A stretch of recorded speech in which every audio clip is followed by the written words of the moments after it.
আমার ভোলা জেলার মানুষ ভাই দালালের ফান্দে পড়ে ভাই জীবন শেষ, জীবন ফতে ফতে, জীবন তেজপাত। আপনারা জানেন কিছুদিন আগে আমি দালালকে নিয়ে একটা ভিডিও বানাইছিলাম।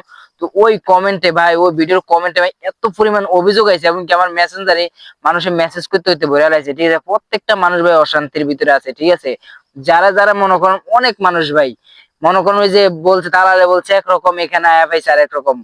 মানে বাংলাদেশে থাকতে দালালে বলছে আপনাকে 1500 রিয়াল দিবে, আর এখানে এসে দেখে 800 রিয়াল, 700 রিয়াল, 1000 টাকা, ঠিক আছে। মানে এরকম আর বুঝছেন, মানে এরকম অভিযোগ অনেক। আবার মনে করেন যে মানে কাগজপত্র দেয় না ঠিক রকম, চাকরি দেয় না ঠিক রকম, আয়না ছাইড়া দিছে।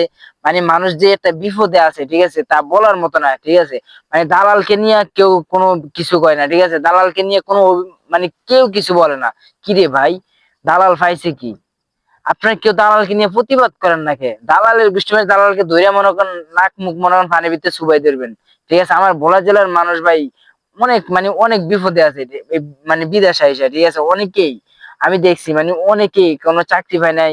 কেউ মনে করেন বাসায় 2-3 মাস বৈশা বৈশা খাইতে আছে, কেউ 6 মাস ধরে খাইতে আছে। আমি এর আগেও আপনাদেরকে সাবধান করে দিছি ভাই, বিদেশ আসবেন না জেনে যান ভাই, দালালের মাধ্যমে আসবেন না। কারণ ভাই দালালের মাধ্যমে আসলে আপনার জীবন তো শেষ হবে, এবং কি আপনার পরিবারের জীবনটাও শেষ হয়ে যাবে। আপনার সারা জীবন মনে হয় যে টাকা ঋণ করেছেন, সারা জীবন কামাই করে ওই ঋণ শোধ করতে পারবেন না যদি আপনি দালালের মাধ্যমে আসেন। তো ভাই সাবধান, কেউ দালালের মাধ্যমে আসবেন না ভাই।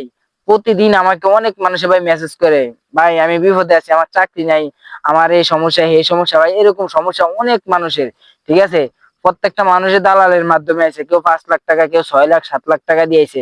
তো আপনারা কেউ ভাই দালালের মাধ্যমে বিদেশ আসবেন না। যদি আসতে চান তাহলে আপনাদের পরিচিত কারো, আত্মীয় স্বজনের কারো মাধ্যমে আসবেন, তাহলে সবচেয়ে ভালো হবে। তো আশা করি সবাই বুঝতে পারছেন। সবাইকে আসসালামু আলাইকুম রহমতুল্লাহ।